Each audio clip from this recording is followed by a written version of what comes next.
get one of those sticks.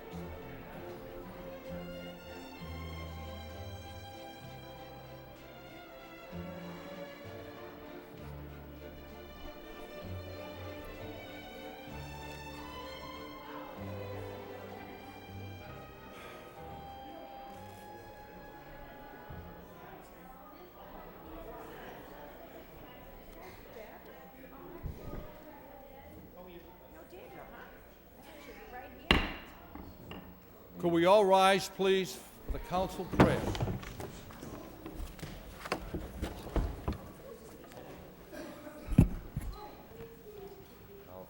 Dear God, today as this session opens, we pray that your presence will be before us and everyone who serves in the decision-making process of our city.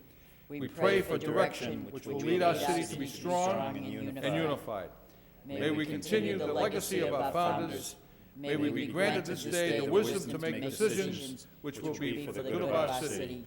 We also pray for your special blessing on all those who are working to transform our city and make it a better place to live and work.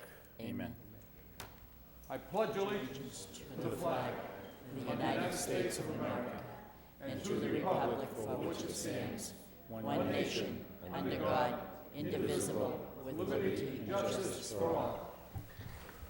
Mr. Clerk, if you please call the roll. Councilor Armand Mercia. Here. Councilor Rita Mercia. Here. Councilor Milanazzo. Here. Councilor Broderick. Mayor Caulfield. Here. Councilor Elliott. Here. Councilor Kazanjian. Here. Councilor Lenzi. Here. Councilor Martin. The chair would like to recognize Councilor Bill Martin and also Councilor Jim Milanazzo and also Councilor Mike Lindsay. Councilor Martin. Thank you. Mr. Mayor, I'd request a moment of silence in darkened chambers for Mr. Patrick R. McCabe Sr. As I believe everybody here knows, Mr. McCabe was a retired deputy fire chief here in the city, but really his life encompassed much more than that. He's survived by his wife, Kay, and the two of them were named as distinguished alumni of Sacred Heart School several years ago. They're both very loyal parishioners of the Sacred Heart Parish and loyal to Sacred Heart School until it closed. Mr. McCabe was a veteran of World War II. He was very proud of his service, and upon his return joined the fire department here in Lowell. He's the father of 8 children, 25 grandchildren, 11 great-grandchildren, one of Lowell's finest citizens, and he'll certainly be truly missed. Councilor Milanazzo. Thank you, Mr. Mayor. I too would like to offer a moment of silence in darkened chambers for Rochelle Comtois. Rochelle, most of us remember, was involved with the Interfaith Council last year, and she worked with the City Council Rules Committee on the issue of the Lord's Prayer. Rochelle was very dedicated to the mission of the Roman Catholic Church. She actually served at the Merrimack Valley Catholic Charities as Director of Parish and Social Ministry, and she worked as a Grandparents as Parents program.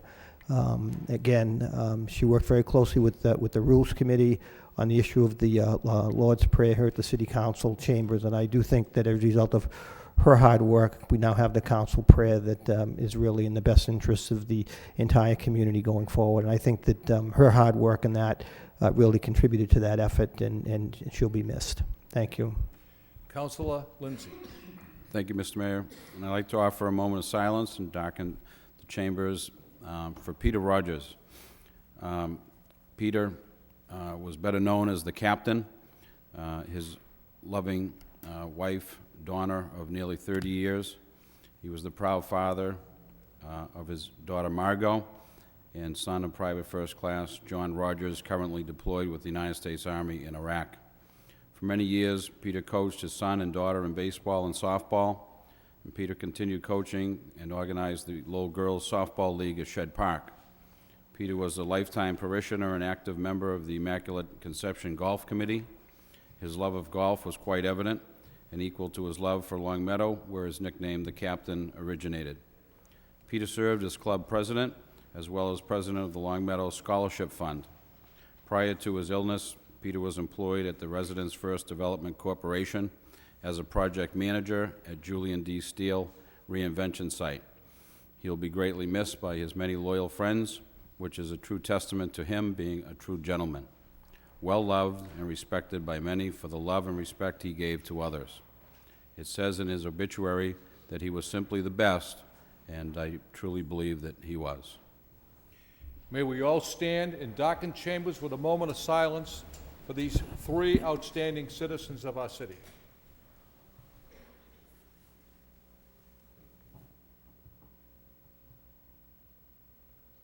Thank you. May they rest in peace.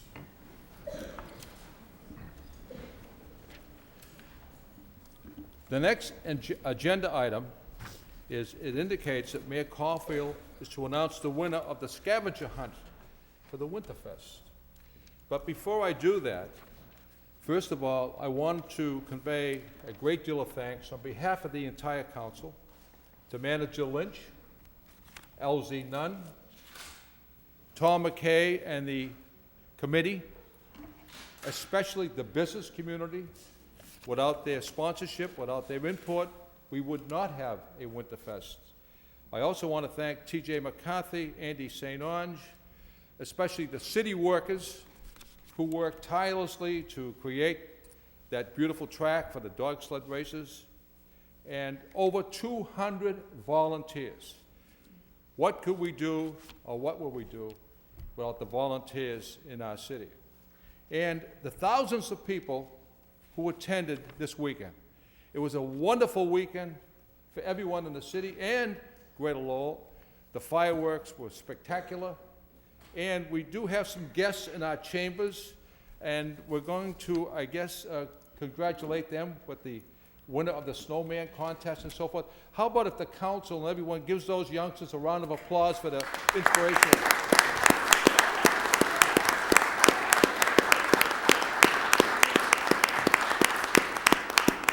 There were some years during the Winterfest activities, we had to manufacture snow, but Mr. Manager, I don't think we had any problems this year. We even had snow falling on Saturday evening, and from the beginning of the dog sled races right until the end, it was exciting, the activity, the chowder contest and so forth.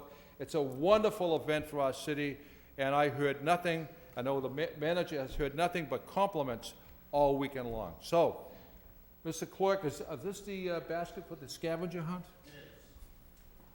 Yes. Mr. Clerk, why don't you reach in and pick out the winner of this wonderful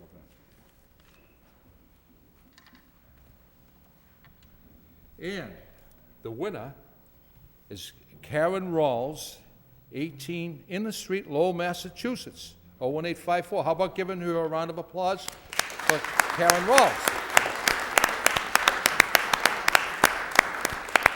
Is Karen here this evening? But I imagine Mr. St. Onge would make sure that you get. I'll make sure Mr. she St. gets Onge, go right ahead. Mr. Mayor, City Councilors, Mr. Manager, I'm here to speak to Winterfest and to speak in regards to the first annual scavenger hunt, which was a huge success. I'm going to have Janet Leggett step up here. She was a key component to that. And tonight we're also going to award the 8th annual snowman competition, first, second, and third place. That was another successful event that was held on Lucy Larkin Park this year. And I'm glad to say not one snowman got damaged this year. And that's the first time we've ever experienced that. So I'm going to have Janet Leggett speak to the scavenger hunt component, and then Sue Smith, from a facilitator from the Lowell School Department, speak on the snowman. And then we'll award them. I neglected to thank Janet Leggett, too, for her input, and she's always there. Lowell Folk Festival, Winterfest. And Janet, thank you for your input, believe me. Thank you. Thank you, Mr. Mayor. Janet, come on up.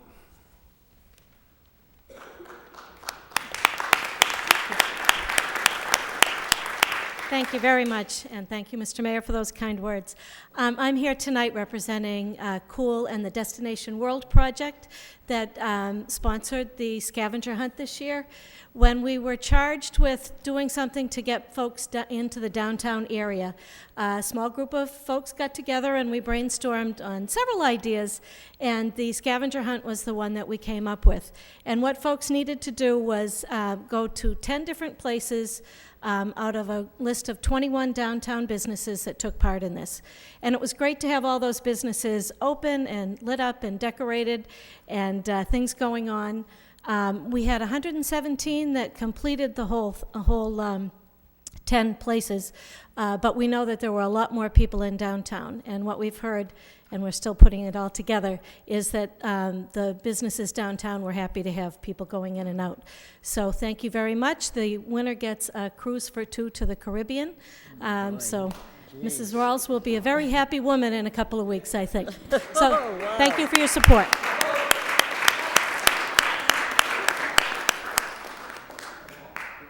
And now, Mr. Mayor, Sue Smith, I'm going to ask her to come up to speak to the snowman component. Thank you, Andy.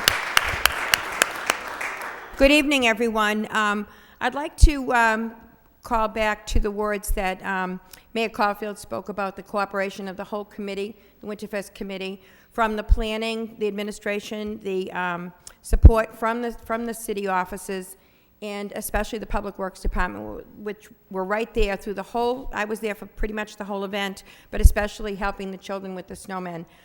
They had no problem in accommodating all our needs with tools and gloves, using the front loaders to break up the snow so that it was soft so they could work with it. And they deserve a great commendation. They were very courteous and careful with the children out in Lucy Lockham Park. It was a great place for it this year, and I'm always happy to be back here. I know the veteran counselors apparently not sick of seeing us here, so they keep inviting us back, and welcome to the new counselors too. I'm a district support specialist with the Lowell Public Schools, and this is one of the best things I get to do all year. I do spend a lot of time at the central office, but I get to spend the day with children, so that's my great love. We did things a little differently this year. We have, of course, a first, second, and third place, but we also instituted special awards for all the other kids who worked so hard, the schools that came down and worked equally as hard. I'd like to just read quickly the awards that we gave those for each particular snowman. We had input from artists and citizens from the community. The Bridge Alternative School Program, their snowman figure was Aliens Out of This World, and they got the award for the best use of color. Cardinal O'Connell made a Red Sox baseball, a very, very huge structure out of snow, and they got the Sports Theme Award. Rogers School, Try Harder, Never Give Up, and we gave them the Dr. Carla Brooks Bear Support for Effort Award. She's always saying that when she goes to schools and talks to staff and children. St. Margaret's School did a father and son theme, and they got the Family Theme Award. The Bartlett School, Bartlett Community Partnership School, Enhancing Language Arts Through the Arts was their theme. They got the School Literacy Connection Award. The Wang School did a global warming theme. They got the Most Complex Figure Award. Hellenic American School did a structure, like a bust of James Whistler, and we gave them the Local History Award. The Robinson School had a Valentine theme, Spread the Love, and we gave them the Peace Award. The Riverside School, Harry Potter sorting hat that they made, very clever, the Literary Award. And the Stocklosa School did a Snowman Family. We gave them the Costume and Prop Award. Now, without further ado, I'd like to invite Mary Alice Foley, the assistant principal of the Butler School, to come up and introduce her team and her colleagues that helped the kids make third place. Good evening, Mayor and City Councilors. Thank you so much for inviting the kids down here this evening. Every year since the competition began, our school has been a very eager participant. Today I was at a meeting with other middle school assistant principals and principals, and someone made the comment that we're all very supportive of each other. There's no competition. We work together. And I yelled out, except when it comes to building snowmen and the Knowledge Bowl. We're all very competitive. Without any further ado, I'd like to introduce the team, but just to let you know, if you didn't have an opportunity to see the entrance, the Butler School team was very environmentally conscious this year. Everything that you saw out there was recycled material. They built a Prius car with their polar bear, an endangered species, sitting in the Prius. The kids had several meetings after school, and they worked very hard on putting this theme together, building their props. They even had readings that they had to do. So it was a good lesson for the kids, and I'm very proud of their participation and efforts, as well as our artistic directors and teachers who went down, Mrs. Deirdre Coffey and Mrs. Jessica Herndon. I want to have them a round of applause. Okay, I would like to introduce the 4 of the 10 students who are here, but I would like the opportunity to mention all. You want them to come through there? Oh, excellent. Is this going to be on TV for the kids? Great. Okay, 8th grade student Christopher Smith. Go right through there, Chris. 8th grade student Kelly Chan. 8th grade student Cheyenne Luna. And 8th grade student Shayla Dion.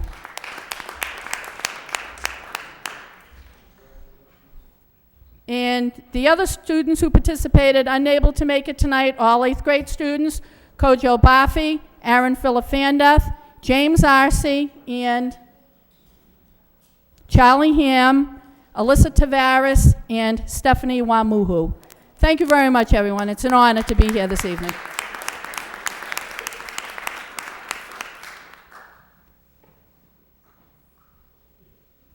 Our second prize school was the Pine Arts Magnet School, and I'd like to invite Courtney Fallon up to introduce the team.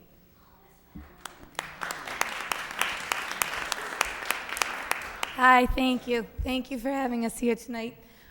This is my first time ever going to the snowman contest, and it was a pleasure to work with these 8th grade students, and I would just like to introduce them right now. First is Nancy Gardner, an 8th grader. You want to come up? Come on up. Next is 8th grader Ashley Mealy. Next, 8th grader Tisha Anderson. Naomi Bird.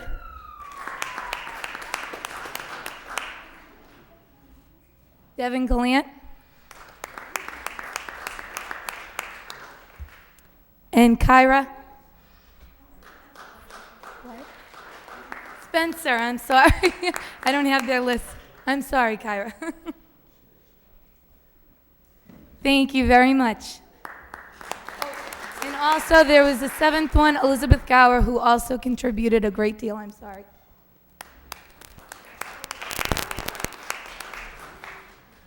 And our number 1 school this year with a huge statue of Lola for president. If anybody's confused, we have an alternate candidate. You can write that in on your ballot. Lola for president, Sullivan School. I'd like to invite Mark Anastopoulos up to present the awards. You know, every year our students, they lobby to get on this team from the first day of school. It's an 8th grade activity, and they absolutely love it. And it's extremely difficult to pick 10 students out of 150 students that are in your class. We try to pick the kids that are going to work together as a team, work hard, and represent the school with pride. And I think we have a team that did do that. Only 3 of our 10 students came, and we have Esther. We have Esther Shagate. Did I say it right, Esther? Okay, that's right. Marissa Casey. China Govea. Connor McHugh. And the students who did not make it are Lindsay Gunnelson, Molly McSorley, Hunter Pattershall, Patrick Florence, Michael Hart, and Peter Vun. And again, thank you very much.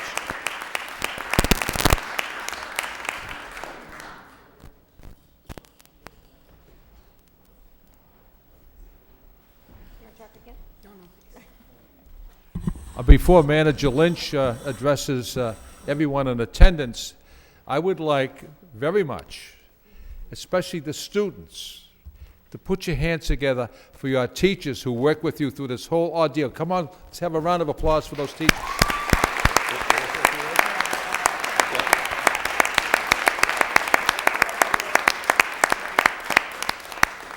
Thank you, Mr. Mayor, Council. This is only the beginning. I'll be bringing back other winners: dog sled, costume, soup, volunteer of the year, snowshoe, and such. So you'll see me again at a later date. Thank you for your time. Thank you. Manager Lynch? Mr. Mayor, if I could just echo, first off, let me thank you for your kind words regarding the administration's efforts in putting this Winterfest on. But let me also echo the very kind comments you made regarding the people that really made this possible. LZ Nunn and Andy St. Onge really headed up this effort, and as always, Andy has done a great job in all of the logistical issues that in this very complex event that benefits the city and really brings the city together and showcases what we have here in the city of Lowell. Tom McKay and the fundraising committee did an outstanding job in going out in obviously a very difficult economy. They raised the money that we needed to make this happen, and really made it all possible for us. And I'm happy to say that we ended the year. It appears that we ended the year in the black, so that's always certainly a plus. So we want to thank them for all of their efforts. Deb Belanger and the Convention and Visitors Bureau has once again stepped up to the plate, did an outstanding job for us in terms of helping us manage the operation of the administering the budget, and I think we really owe a debt of gratitude to Deb and her hard work. And as you've already stated, T.J. McCarthy, the entire DPW crew, in particular Dave Blazon, putting together that track, getting all of the Jersey barriers out there, doing all of that work, making the snowman competition possible by moving all that snow around. We were fortunate this year that we really didn't have to make too much snow. We had plenty of that this year, so that was very positive. Obviously, a great time was had in the city by everyone that was there. We heard nothing but good words about what went on. The businesses certainly benefited this year in the downtown area. They seemed very pleased that we were able to move some of the activities down their way. The cultural organizations expanded their offerings this year and really made it all the more, so many more activities taking place in the city. And I think everyone had a great time, and we're looking forward to, it's been a couple days, and we're already starting to look forward to next year's Winterfest. So thank you to everyone that was involved, all the volunteers, and Mr. Mayor, thank you for your very kind words. Thank you very much, Mr. Manager. The chair would like to recognize Councilor Kazanjian. Thank you, Mayor. I would like to thank the manager and his administration for doing a fine job this past weekend. As you know, I was there both days, and it was a great time. I brought my children. They loved the dog sled races and also the fireworks. They had a great time. So, again, I want to thank you. I want to thank your staff, T.J. McCarthy, Andy St. Onge, LZ Nunn, all the volunteers, the sponsors, Tom McKay and his committee. I think they did a fine job. Thank you again. Thank you. Thank you. Are there any other comments from the audience? Yes, come right ahead. One of my students just arrived, and I would just like him to be publicly recognized. Charlie Ham from the Butler School. Charlie. Thank you. And I just want to, before we move on with the agenda, it was echoed this evening about teamwork, and that's why the Winterfest is so successful. It was a team effort, and you youngsters who participated, it wouldn't have been successful if you didn't make those snowmen, because everyone looks forward to those snowmen, and we want to see you back next year, either making snowmen or in attendance and enjoying the Winterfest.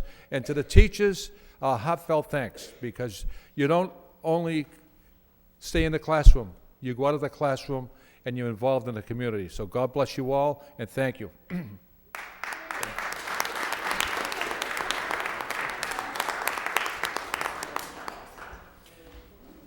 If I could have a motion to accept the minutes of the last meeting and move to place those minutes on file, move to accept as Councilor Elliott, seconded by Councilor Kazanjian. All in favor, signify by saying aye. The minutes are accepted and placed on file.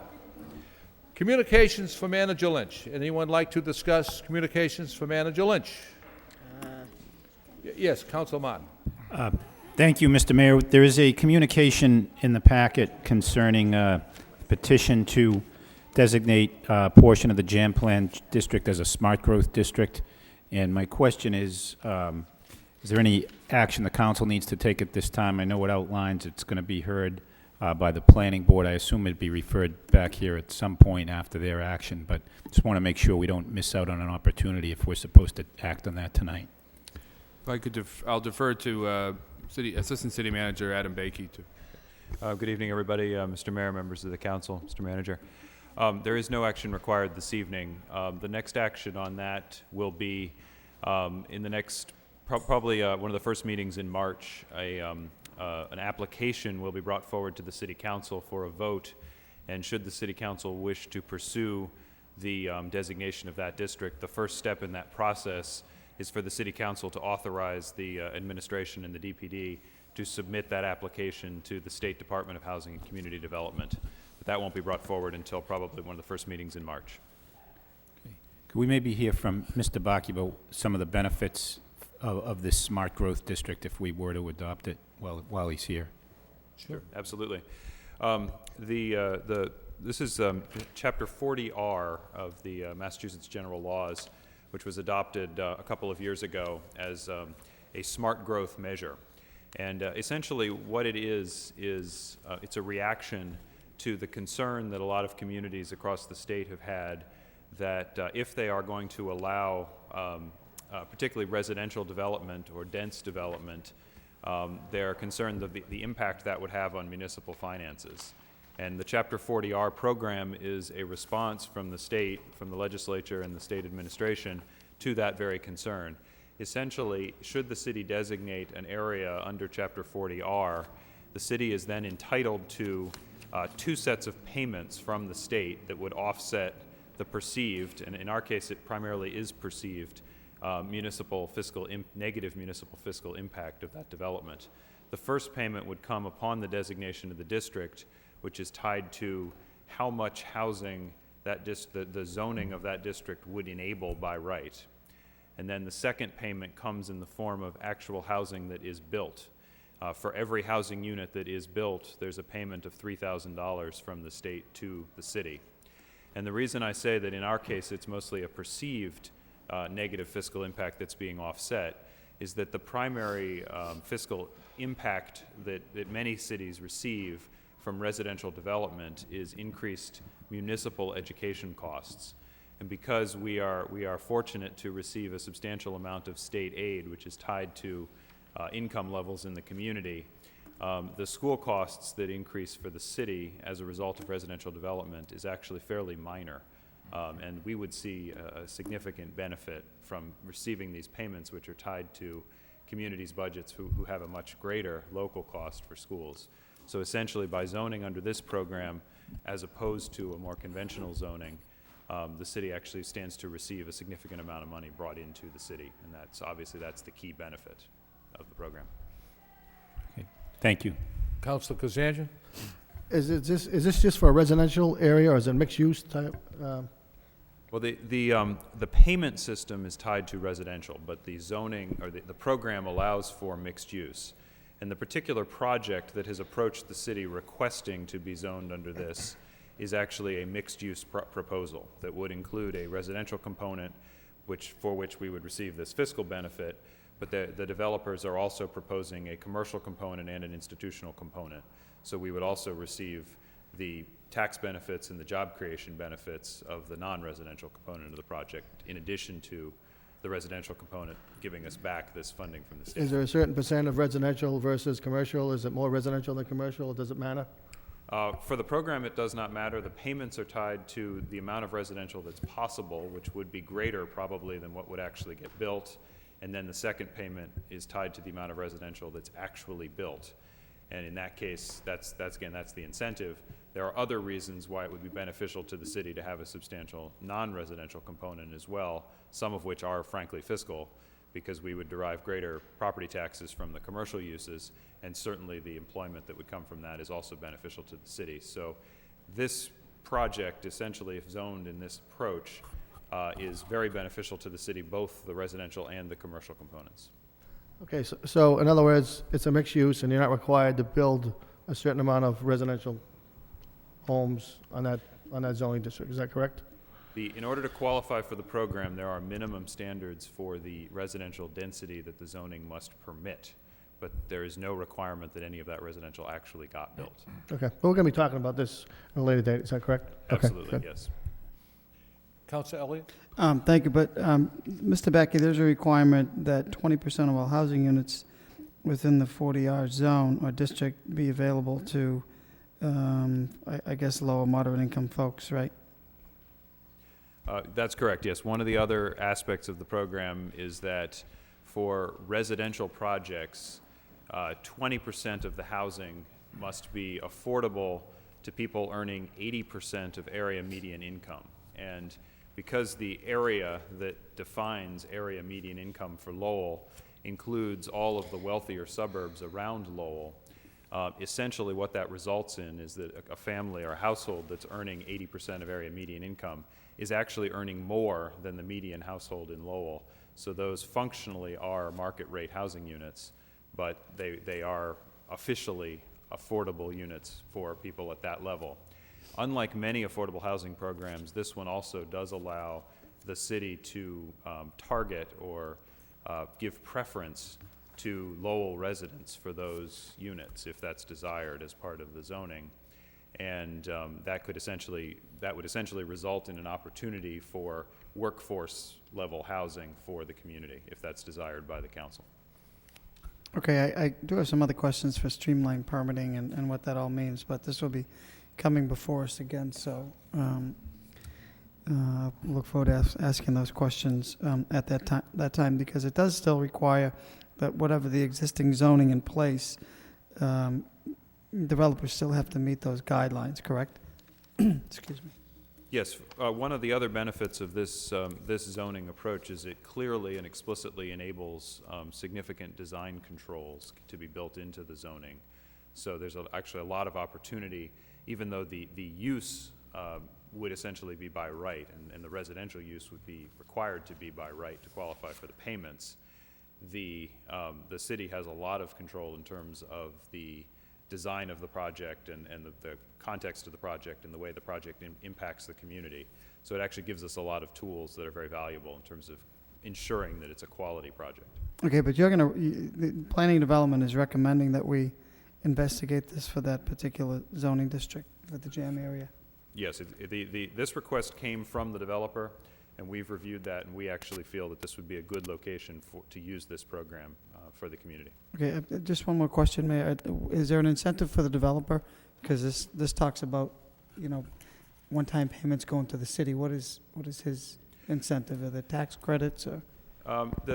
There's probably two incentives for the developer. One is very real, and the other is somewhat soft. The very real one for them is presently the project that they are proposing. The combination of uses at that site that they are proposing are not all allowed by right under our zoning today. So they either need a zoning change of some sort for some of their project, or for other components of their project, they would be required to seek and ultimately attempt to receive a special permit. Both of those processes obviously take time, and as many of you are well aware, time is money in the development process, and they're obviously eager to have a process that streamlines for them. And that's a major incentive in that this proposal would result in a by right project. Now, obviously, the proposal for the zoning change is being reviewed by this body, so it's by right in a sense, but the city council needs to feel comfortable with the project before allowing this zoning change. So you're not really giving up your rights, you're just taking them here as opposed to in another forum. The softer benefit for the developer in this case is that by designating the program under Chapter 40R, that is something that the state is very supportive of. And they're going to be looking, presumably, for some state incentives as part of the financing for their project, whether those be state historic tax credits or some of the financing tools that the state has. Some of those applications they will be submitting give favorable points to the project being located in a district that's zoned under 40R. So that ultimately is a benefit for the developer as well. Okay.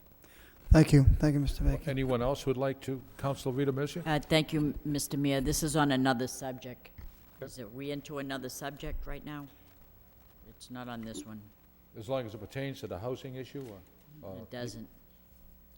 Let me just offer my comments on this Sure. issue. Adam, you indicated this is not going to a public hearing. Not initially. Well, Okay. So it's actually a fairly complicated process. There's an administrative public hearing scheduled for February 20th. Right. And then a later subsequent step, should the council authorize this application be submitted to the state, and the state approves the application, which is a pretty formulaic step, then the actual zoning change does need to go to a public hearing before the city council. So there will eventually be a public hearing. I'll keep my comments to myself at this point in time, but I just want to compliment you You certainly do your homework, you dot the I, you cross the T, you present a wonderful case, and I want to compliment you for that. And Appreciate you that. do an excellent job. Council Martin on this issue? No? No, all set. Council Rita Messer? Thank you, Mr. Mayor. I'm commenting on a response that we got from the city manager in response to your motion to address the concerns about substandard housing in the city. And the manager responded that there would be an inventory of troubled properties and vacant and abandoned buildings throughout the city, that the DPD is reviving the troubled properties database. I think this is a good strategy. There will be a task force that will be formulated and send letters and survey the address to the owners of substandard property. This strategy will serve to notify owners that the condition of their property has come to the city's attention, which I think is a very good thing.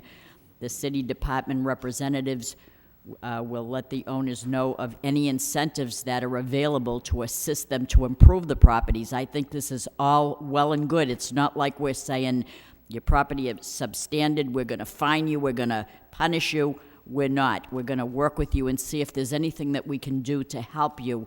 And then they're going to update the database, which should be completed by the end of February. So I'm looking forward to seeing that, Mr. Mayor, because I think this is an improvement to work together to improve neighborhoods. And so I was very happy to see that, and I just wanted to comment on that. I would like to also comment on the communication from the manager. I'm very happy that the council received this information.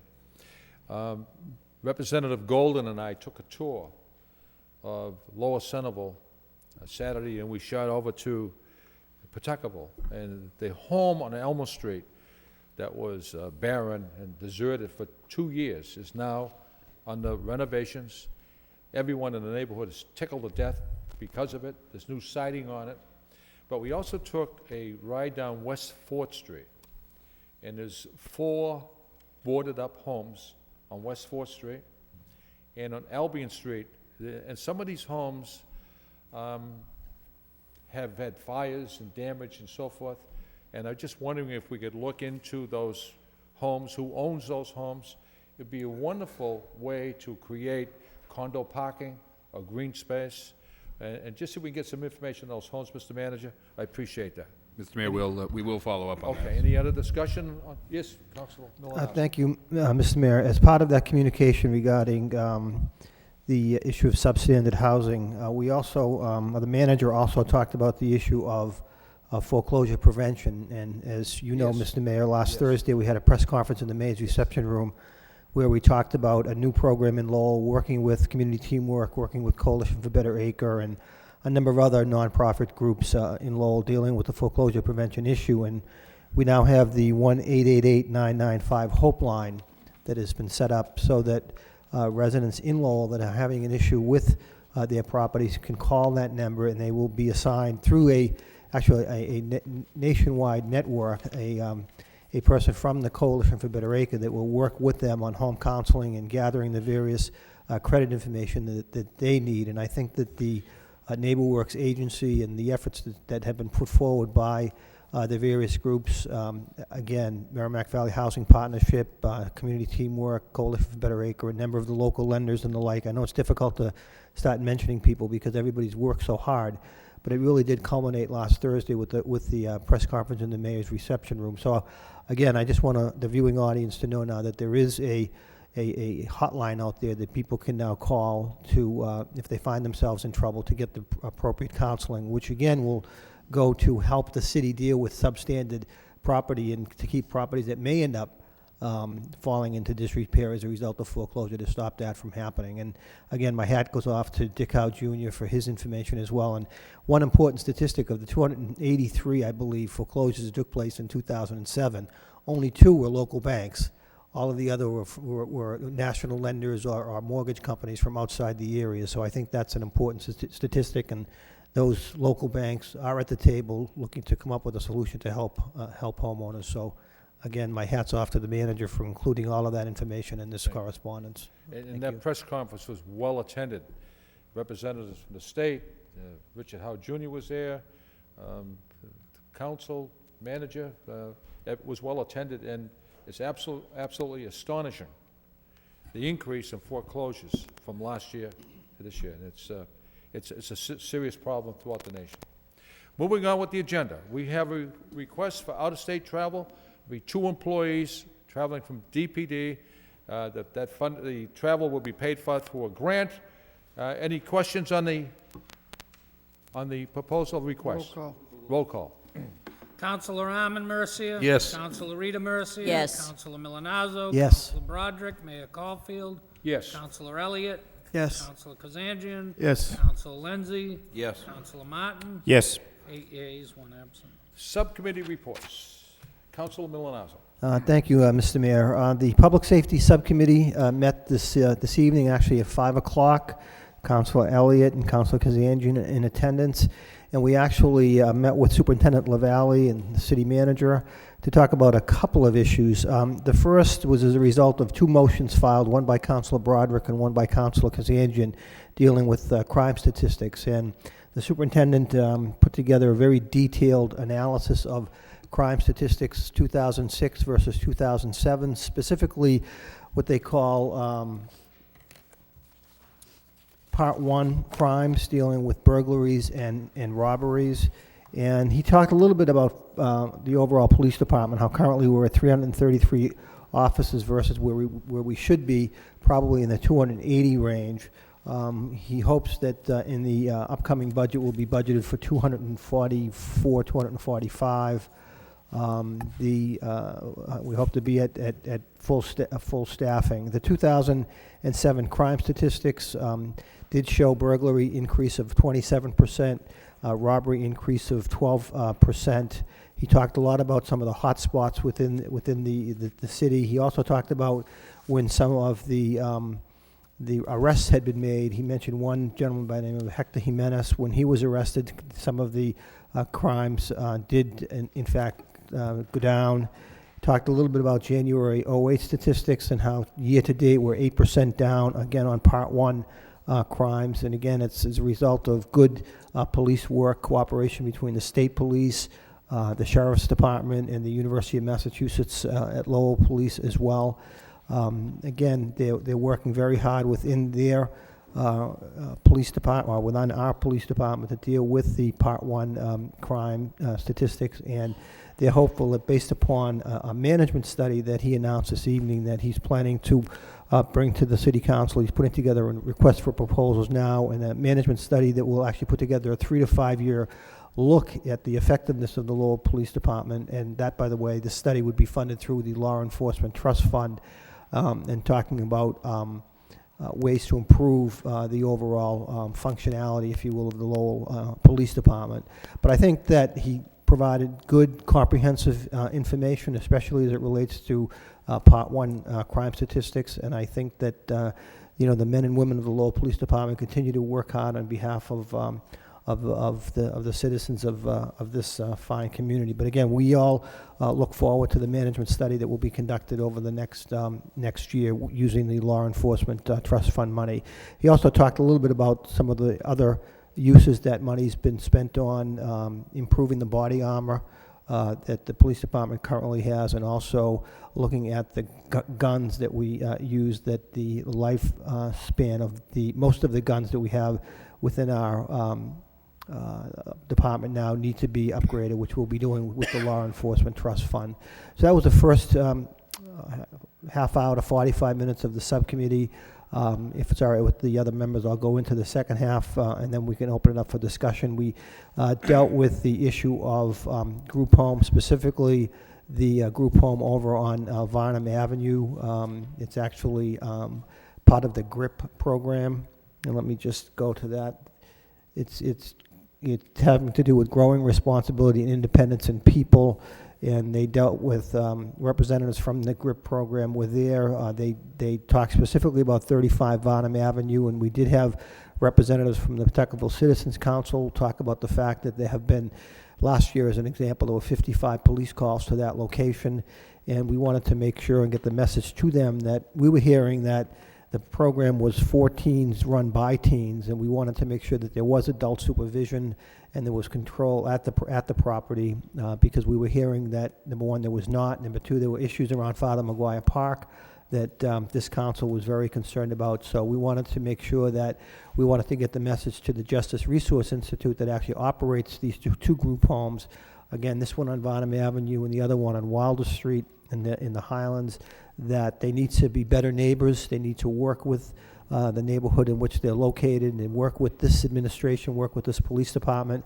On a motion by Councilor Kazanjian, it was decided to get back together in 90 days with representatives of GRIP to talk about how much progress they have made. And I did note that at the end of the meeting, they did exchange cards with representatives of the Pawtuckaville Citizens Council. So I'm hoping that the lines of communication now, as a result of the subcommittee, have been opened, and that we will stop seeing police calls to Varnum Avenue. To date, since January 1st, there's only been one police call, but again, in the eyes of the subcommittee and the neighborhood group, that's actually one too many. So, again, by way of a report of progress, the Public Safety Subcommittee dealt with the crime statistics as a result of those two council motions, and then we dealt with the issue of group homes, specifically the group home on Varnum Avenue. So that is by way of a report of progress, Mr. Mayor. Councilor Milanazzo, I think you didn't leave anything out. It was an excellent report, and I attended the meeting, and I think you covered all the bases. Councilor Kazanjian? Thank you, Mayor. I do have a report on the shelter. We had back on Wednesday, February 6th, we had a subcommittee meeting for... Excuse me, Councilor. Yep. Can we accept the report from Oh, the yes, Public I'm sorry, Safety- okay. Accept the report from the Public Safety Subcommittee as a report of progress, place it on file by Councilor Elliott, seconded by Councilor Lindsay. That report has been accepted and placed on file. Councilor Kazanjian. Okay, thank you. Again, we had back on Wednesday, February 6th, we had a subcommittee meeting for the neighborhood and traffic. And present was myself, Councilor Broderick, and Councilor Rita Mercier. I opened the meeting with Chief LaValle and asked him to give a presentation on the shelter and the group home as well. We're a 2-hour meeting with the shelter. We never reached the group homes. It was on a Wednesday night, and the school committee was coming in at 7 o'clock, as you know, so we had to cut the meeting short. So, but it did last 2 hours, and it kind of was a heated meeting as it was, as Councilor Rita Mercy would know. But anyways, we asked Chief LaValle to give us a presentation, and he gave us a presentation on the shelter and the group homes. We probably have about 5 or 6 problem group homes that he gave us. The shelter itself, we have, and back in '06, 237 police calls. Back in 2007, it was 392, and of '08, we had 82 calls in the month of January.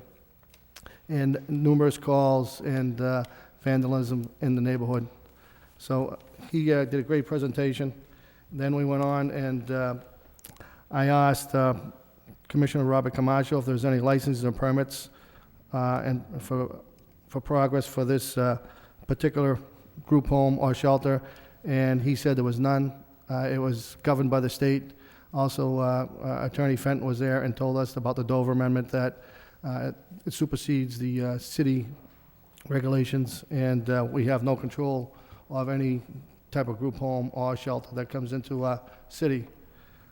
So, and also he mentioned that they don't, if it's a nonprofit, they don't pay any taxes whatsoever either. So,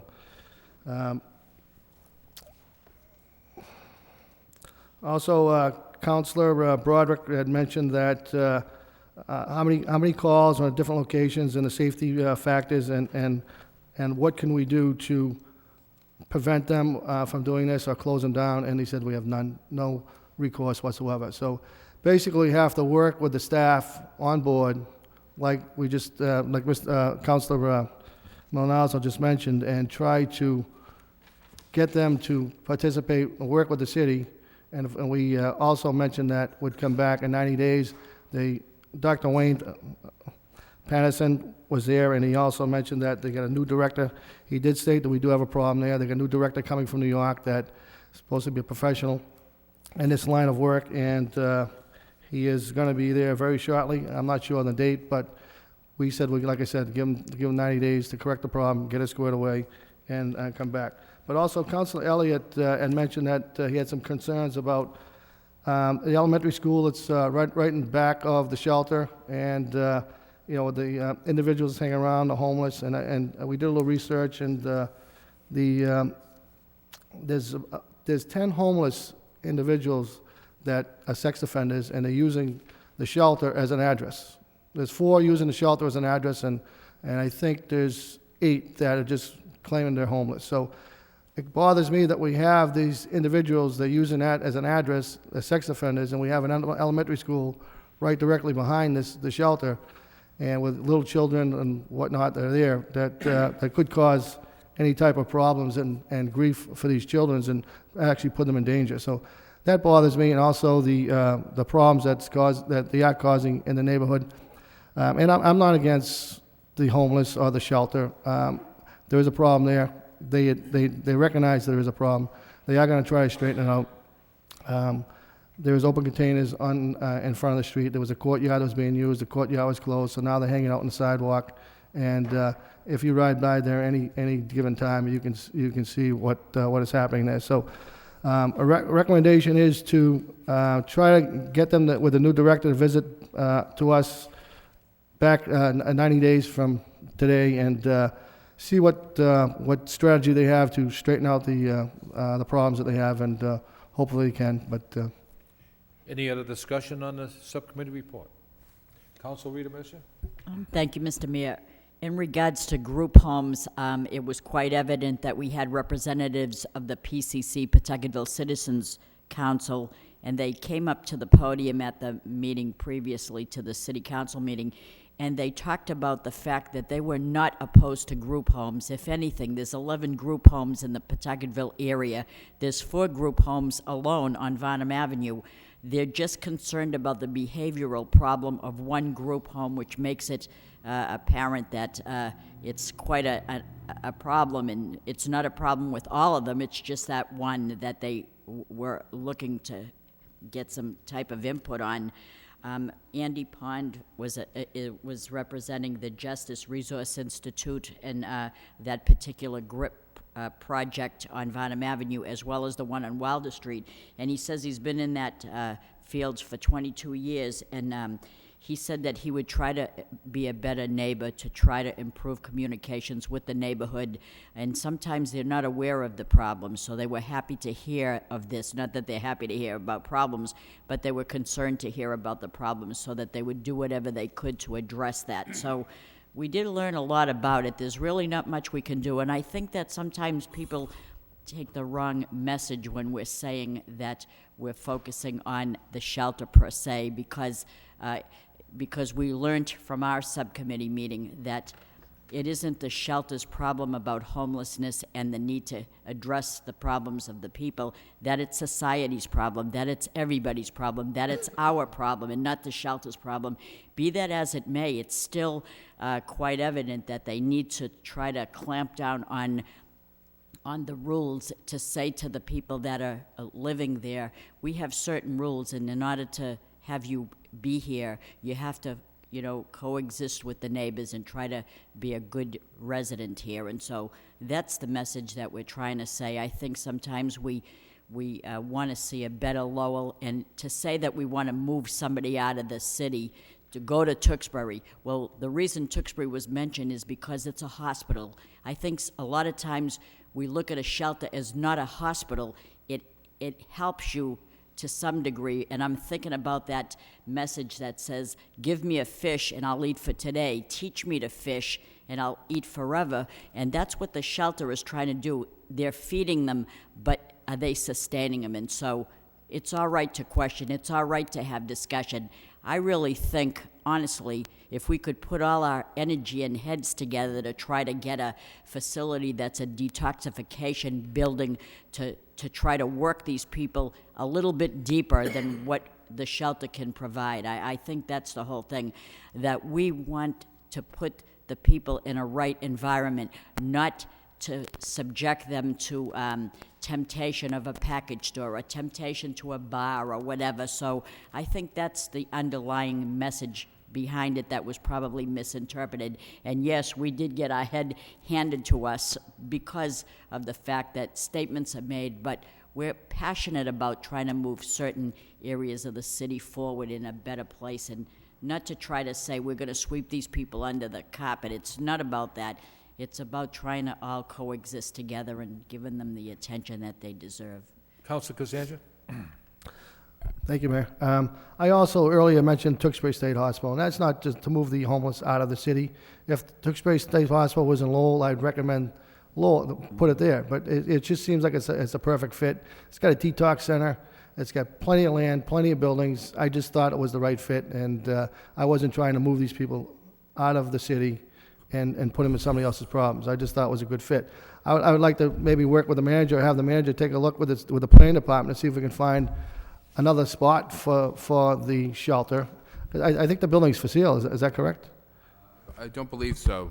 There's a sign on the building. I believe that may be the property that's owned by another party that they've been renting for a number of years. The buildings, you face it, the building to the left was recently renovated by the Transitional Living Center. That's the one that they themselves own. I think the one to the right of it, though, is it may be for sale by a third party. Okay. But we can check on. Okay.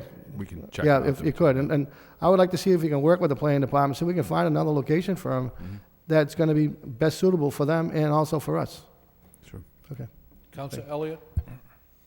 Thank you. I actually took up the offer of one of the gentlemen that spoke last week and went down to the shelter, I think it was Wednesday afternoon, to tour the building, and Councilor Kazanjian's right. The shelter does rent, or they lease one part of that building that is for sale, and my understanding is that there are also some rooming houses some rooms upstairs that I don't know how people are living there, because that building needs some attention, and I don't know what they pay for rent, but considering that they're cooking out of that particular location, it's their let's say where they serve their meals. I think the landlord should probably improve the standards, but I think it's a difficult issue. I think there are some good people that are serviced by the shelter. I think there's also an element of people that take advantage, and they abuse the privilege that are given by the people that run the shelter. But I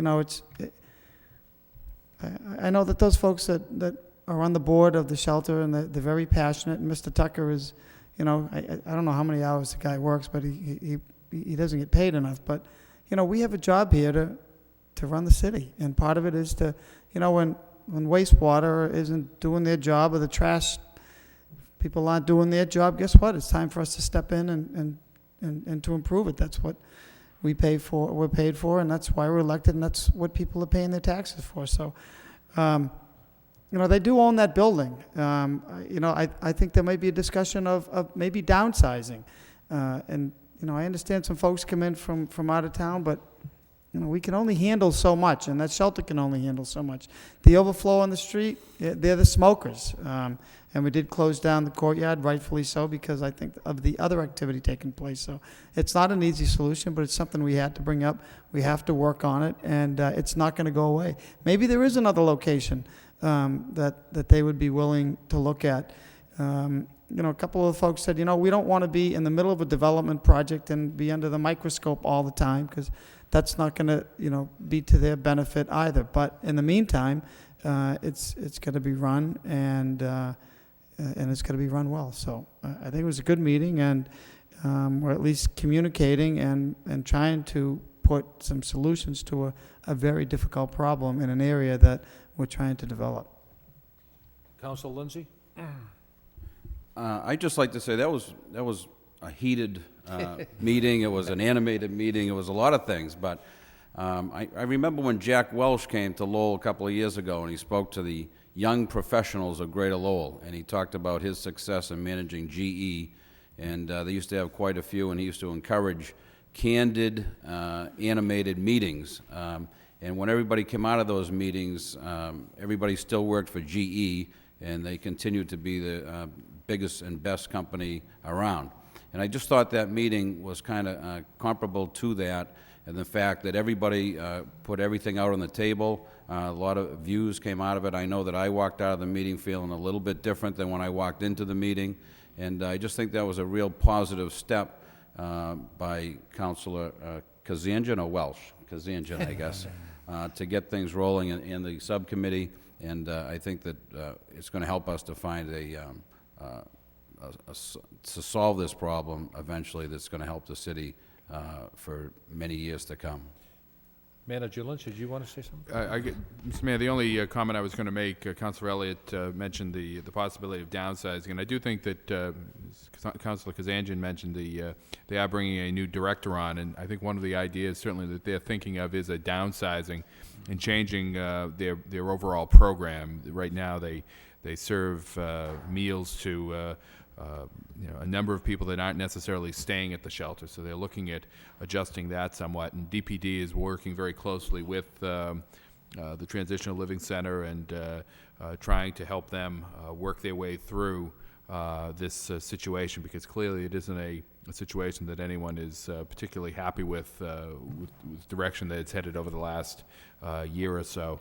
So certainly as more information becomes available, we'll report that to the council, and I think I believe one of the outcomes of the subcommittee was that when the new executive director comes on, as Councilor Kazanjian said, there'll be another meeting set up to bring him in and have a discussion and hopefully, give him a chance to sort of settle in and make some changes in the management, and then come in and have further dialogue and perhaps another Jack Welch type meeting. So.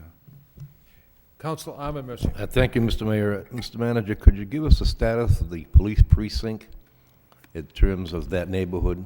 One time, a couple of weeks ago, yes, we discussed the possibility of locating a police precinct in that area, not only for the protection of the people who are going to be using the garage, but also a kind of an oversight of what's going on with the shelter. We are looking at, as I said that night, we are looking at putting a police precinct in the garage itself on at least a temporary basis. We have had further discussions with our leasing agent, who has some ideas that he wants to discuss with us, and I believe we're going to the Economic Development Subcommittee next week. And I think some of those ideas may come up at that time. But it is our intention to put a precinct down in that area, whether it's where it is in the garage, or whether we do something just a little bit different based upon the information that was provided by the leasing agent. That we definitely want to put a police precinct there, as well as address. I asked some people to look into the item that Councilor Lenzi brought up regarding the lighting in the area, because that's another issue that we think could be make a dramatic change there if we can improve the overall lighting in that neighborhood. Thank you. Before we accept the report as a report of progress, I'd just like to add that it is the responsibility not only of the subcommittee, but this council, this elected board. If you see a wrong, you try to correct it.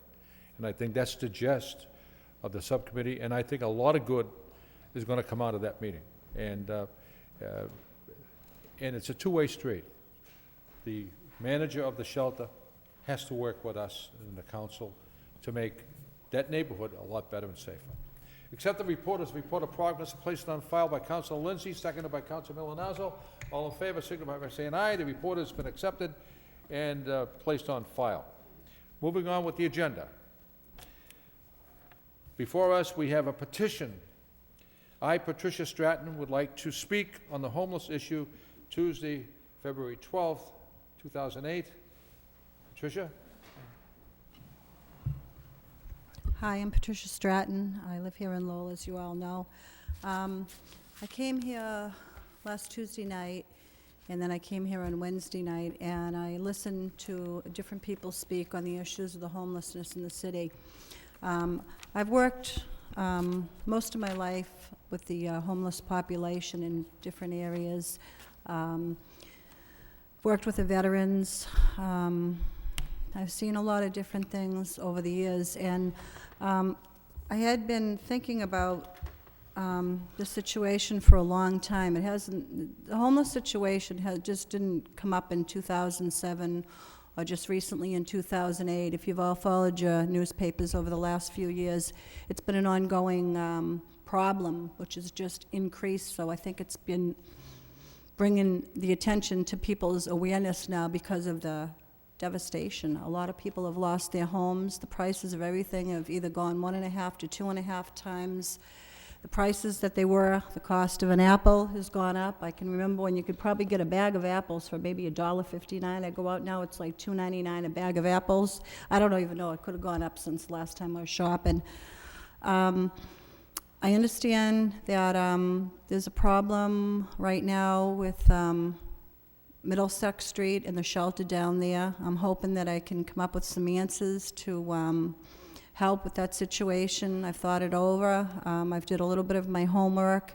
I've asked a few questions from different people, and I hope that maybe some of the answers that I've come up with could be helpful to answer some questions that where. Seems to be where right now. Where's the shelter gonna go? Does it need to be divided up? Are certain people needing certain help? My background, I've worked in psych, I've worked in Alzheimer's, I've worked in drug and alcohol, I've worked in nursing home care, rehab, I've done it all. Obviously, each area and each person has a different need. I'm sure different needs need to be addressed in the shelter that may have not because of maybe cuts in funding, you know, many different reasons. But one of the things I do have is I have a paper here, and I understand there's a couple places that there are a possibility where the shelter, or the new shelter maybe could go, since the old shelter seems to need an uplift right now, and we are trying to beautify the city and make it a place where a lot of people would like to come. On here I have a place right here which I'm gonna mark, and I'll hand it over to you all so that you can take a peek and maybe, I understand that the city, I don't have my glasses here, so maybe I'll have to mark it afterwards. The city owns different places in the city where property is not being used right now. One of those places is the Butler School. I don't know about you, but I think that'd be a great place to put a shelter. It's on the bus line. There's a fire station across the street, which would make it very convenient in an emergency situation. I don't know. I talked to Nikki Songis's office today. I've been calling different people and trying to find out information and see if there's something we can't all come up with. This is just not one person's problem, as everyone had spoke last week about. It's everybody's problem. It's an ongoing problem. It may be smaller at times or and larger at times, and we seem to notice them more when it gets larger. But I think right now the solution to the problem is find a place, make it a good place for people to go, and also to do things in the city that will give the city an uplift so people will want to come here. No one should ever be in fear of walking on the streets or being uncomfortable. Or the other thing is to be hungry in this city. And I know there's a lot of people in this city that are hungry. We have a lot of children that are hungry. I think that if we all put our heads together and ask, there's a quote, ask and you shall receive. Well, we have to ask. We have to put something on paper, ask our Congress people to help, because this is a countrywide problem, the homelessness. And I think if we all put our heads together, and I also ask people in the city, if you have time, if you have anything that you want to donate to make these shelters a better place for people. I know myself, when my mom passed away a year ago, I did donate a lot of things to the shelter, because I know that there are people that don't have. And the less I have, the better off I am, I know, the less clutter I have. So I get rid of things on an occasion. And I'm reaching out to all of you to help find the solution, and I think it seems to me that the area needs to be fixed up on Middlesex Street for a long time, but I also feel that there is other buildings that we can use that would be well received by people that need our help. Thank you. Thank you very much. Move to accept the petition by Counsel Elliott, seconded by Counsel Milonazo, and place it on file. All in favor, signify by saying aye. We have one claim referred to the Law Department by Counsel Rita Mercer, seconded by Counsel Martin. Any discussion? Motions. Motion by Counsel Martin. Request that the City Council invite Ben Chaput to the next City Council meeting to extend their congratulations for his performance on the television show Jeopardy. Counsel Martin. Thank you, Mr. Mayor. Obviously, from the motion, I'm a fan of the show, and not being the mayor anymore, I'm actually able to watch it every once in a while. And I was delighted to see it the other night when the opening credits came on and they announced that there was a contestant from Lowell, Massachusetts. And lo and behold, Ben Chaput, who is an employee in our water department, was a contestant on the show. He did not win, but he did very well. He answered the final question correctly and came in second. And I know people in my family have been after me for years to take the test to be on the show, so I thought, since I haven't quite made it that far, and we do have a resident of the city and a city employee who's competed and done very well and distinguished himself, I thought we should have him down here to congratulate him, and maybe he could give us some pointers. Yes, and you can rest assured, Counselor, that the Mayor's office will prepare a citation, and we're very proud of him to represent the city on the national television. Any other discussion? Yes, Counsel Elliott? I think we should make a motion to have Councilor Martin take the test so we can watch him on one of the episodes. Well, interestingly, I've looked into that, and they offer the test online. Unfortunately, it's almost always offered on a Tuesday night. Yeah. I want to know how you can get on the show, make a deal, so. Any other discussion on the motion? All in favor of the motion, signify by saying aye. All accept the motion? Thank you. Okay, motion by Counsel Rita Mercer. City Council requests the city manager to communicate with UMass Lowell Middlesex Community College and request that in lieu of taxes, tuition for student residents of the city of Lowell be reduced. Request the issue be referred to the Collegiate Partnership Subcommittee, seconded by Counsel Lindsay. Thank you, Mr. Mayor. Over the past couple of weeks, a few of my friends were discussing all the great things that the city of Lowell has to offer. And while naming them, we thought, what are some of the advantages for living in Lowell? It seems like it's quite apparent that people want to reward people that live in the city, and rightfully so. And the idea of the colleges came to mind as being great entities in our city. And we thought, wouldn't it be a great advantage if the two colleges offered a reduction, a reduced tuition for the very people who live here? I know that they used to do that many years ago, but I don't believe that they do it now. Or if they do, I'd like to know. We realize that a large footprint of the city is occupied by tax-free land that UMass Lowell is sitting on, and I think it would be only fair that in lieu of taxes that Chancellor Meehan and President Carol Cowan from Middlesex Community College see fit to give a tuition break to Lowellians as an incentive to those who choose Lowell as their home. This would be another great reason to live in the city of Lowell, and like I said, I'd like to forward that motion off to the to be referred to the Collegiate Partnership with UMass Lowell and Middlesex Community College. Okay, any other discussion? Counsel Elliott? I don't object to the motion, but is that something, do we get payment in lieu of taxes? Does that come in? I thought it came in on a cherry sheet as state-owned land, and that would include all land, including, the forests and easements and things like that. We receive about $200,000 a year from the state in payment of lieu of taxes for all of the state-owned property, and that's scheduled to go up this year, I believe, somewhat, very small amount. But we do receive some money from the state. Okay. Counsel Kazanjian, you have this to say? I think it's a great motion. Like Councilor Rita Mercer said, people living in the city, they are burdened somewhat with the taxes with the support in the college, and the colleges are great for the city, but I think we should get some type of break, more so than the average person in the state. Any, Counsel Lindsay? I also think it's an excellent motion. I know that UMass has recently offered reduced tuition to students from southern New Hampshire, and I think the idea of trying to increase the population at the university and develop that, if we can bring students down from New Hampshire, I know that the hockey program will grow.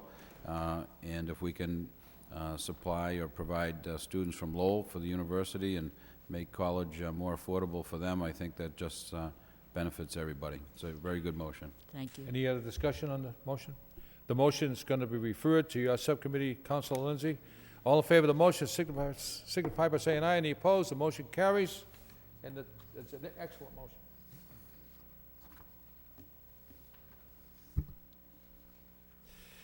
Motion by Councilor Kazanjian. City Council requests the city manager address the concerns relative to safety at the Pollard Memorial Library, seconded by Councilor Rita Mercia on the motion.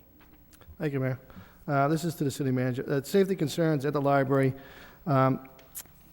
Somebody I know, a friend of mine, is retired and wanted to do some volunteer work at the library, and they were there at a certain time, and she decided she's not going to do the volunteer work because she felt she wasn't safe in that library. I just wonder if we can refer this to a subcommittee and find out what's going on with the library. And I was there last night visiting it, and the director was there, and she showed me around and things. At that point in time, there wasn't any issues or problems. But I would like to bring it to a subcommittee and see if we can find out exactly what's happening in the library. You know, there's kids going in there after school, and sometimes there's anywhere from 20 to 30 kids, and it's getting to be like it's out of control with the children that's in the library. Want to refer it to the Public Safety Subcommittee? Yep, that'd be fine, yep, Okay. yep.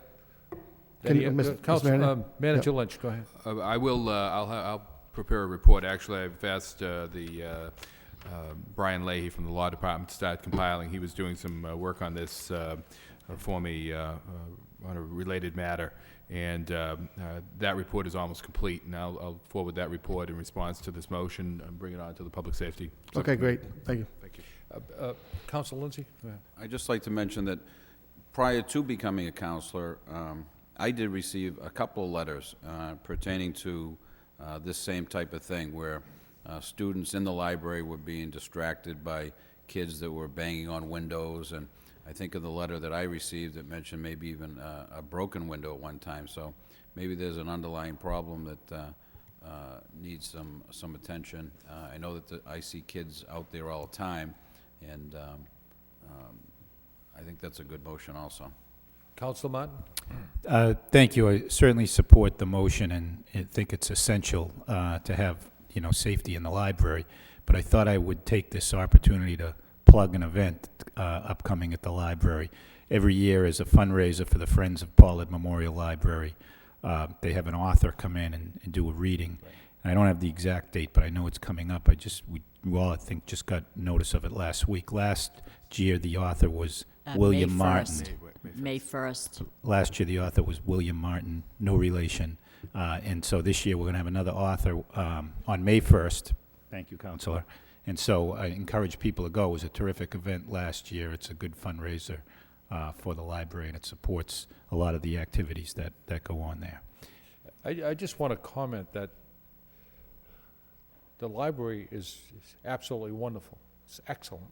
And for the students who go there to learn, to achieve, and the direction inside the library is excellent as well. It's a beautiful building.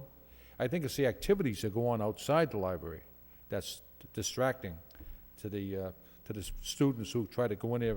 And I know exactly what you're saying, Counselor, that the youngsters are hanging outside the library is the real problem. She actually mentioned it was inside the library at this particular time? Yeah. The problem? Okay. So all in favor of the motion, signify by saying it. Yeah, Councilor Elliott. I just want to comment that it does make sense. I've been by on a few occasions, and there is some activity. Maybe it's worth to have the police.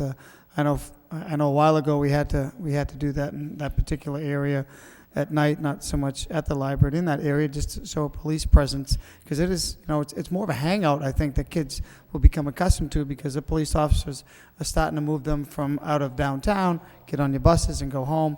Unfortunately, some of them walk home to their neighborhoods.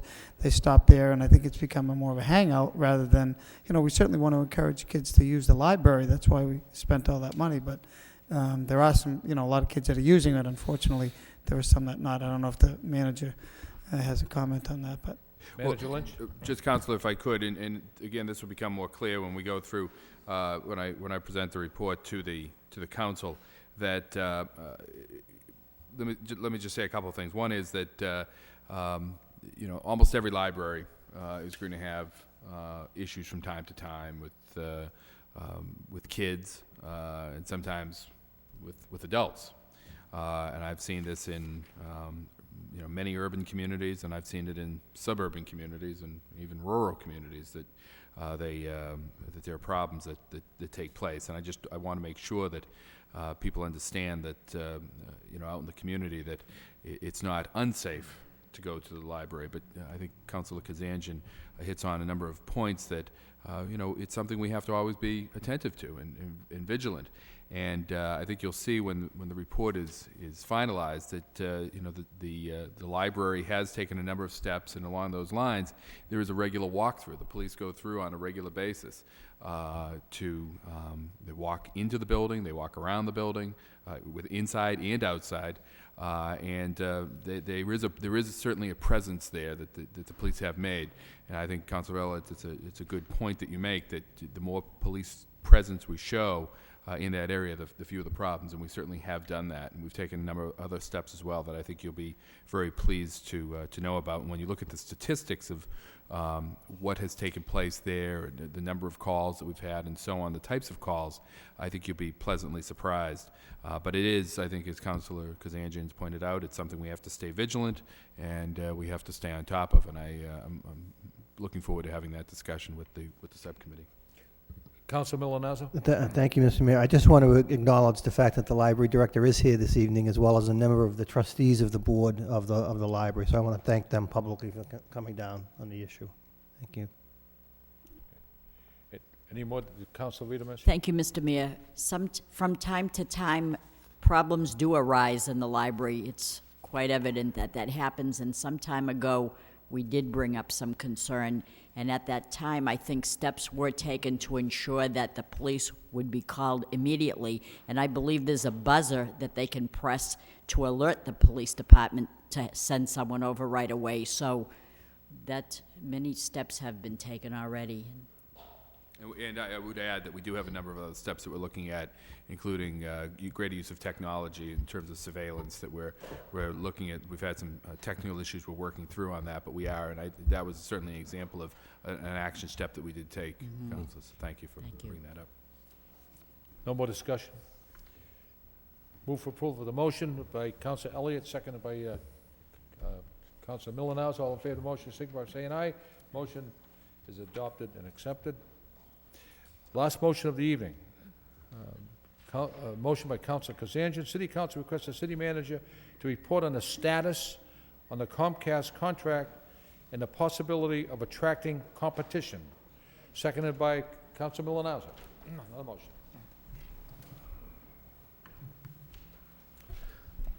Okay, thank you, Mayor.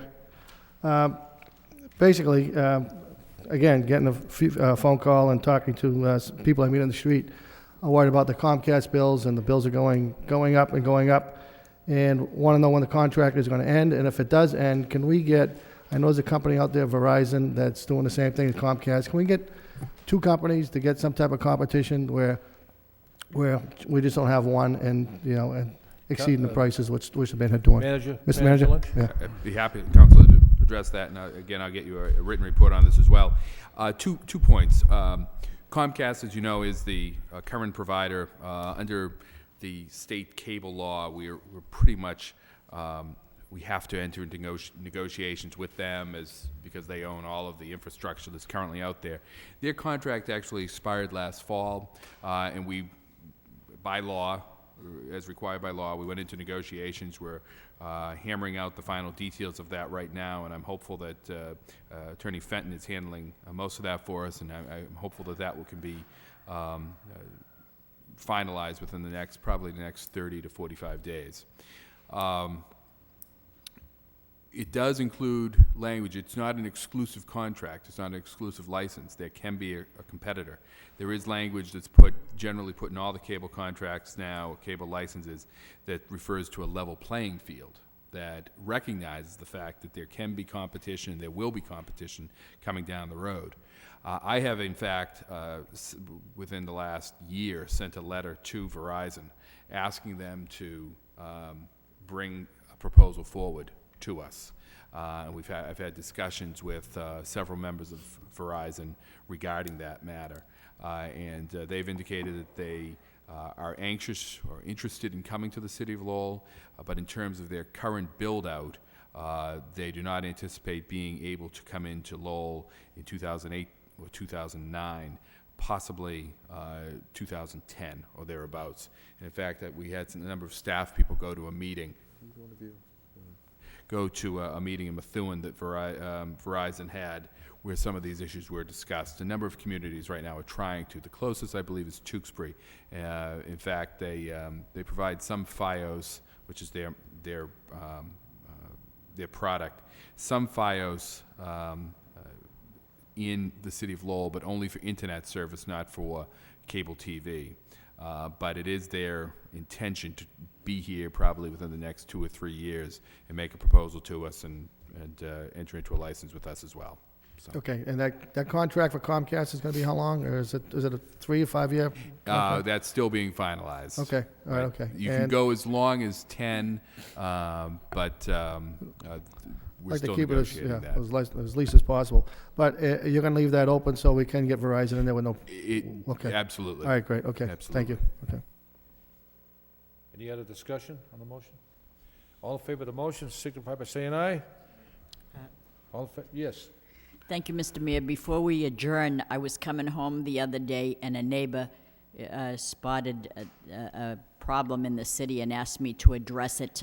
I know that we had the structure redone, looked at the structure of the Rook Bridge, but I guess evidently I don't know if they were so enthused about looking underneath that they forgot to look at the upside of it, but there's a LB box that the cover is off and all the wires are exposed, and I think that it should be put on there, back on there. That's very important, so.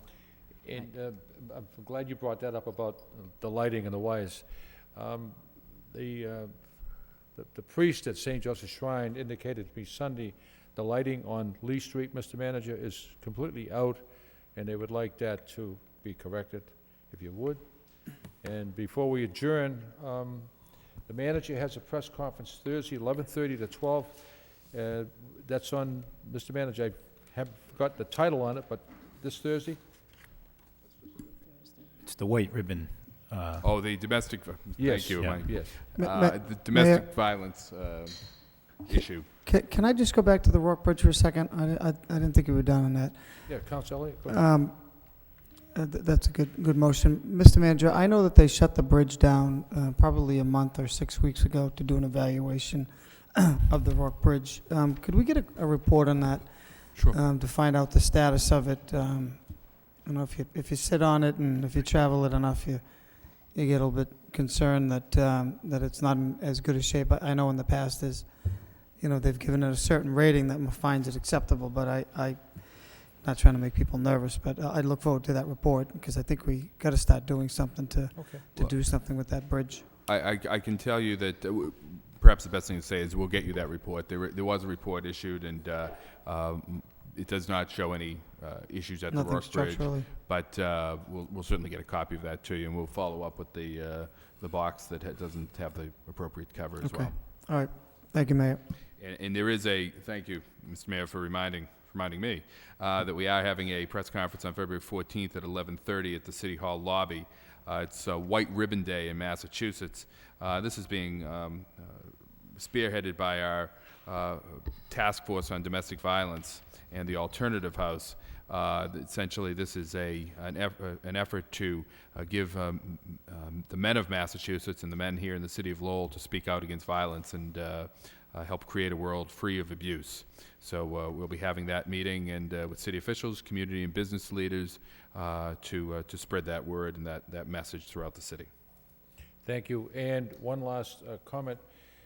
Thursday evening at 7 p.m. at the Lowell High School auditorium, the Lowell High School will be presenting their rendition of American Idol. And they're going to have contests and so forth. So we welcome a lot of people to attend and applaud and kind of get behind these youngsters who are going to be on the stage performing and so forth. So I will be there, and I hope I can see my colleagues. This has been an excellent meeting with some excellent motions brought forward.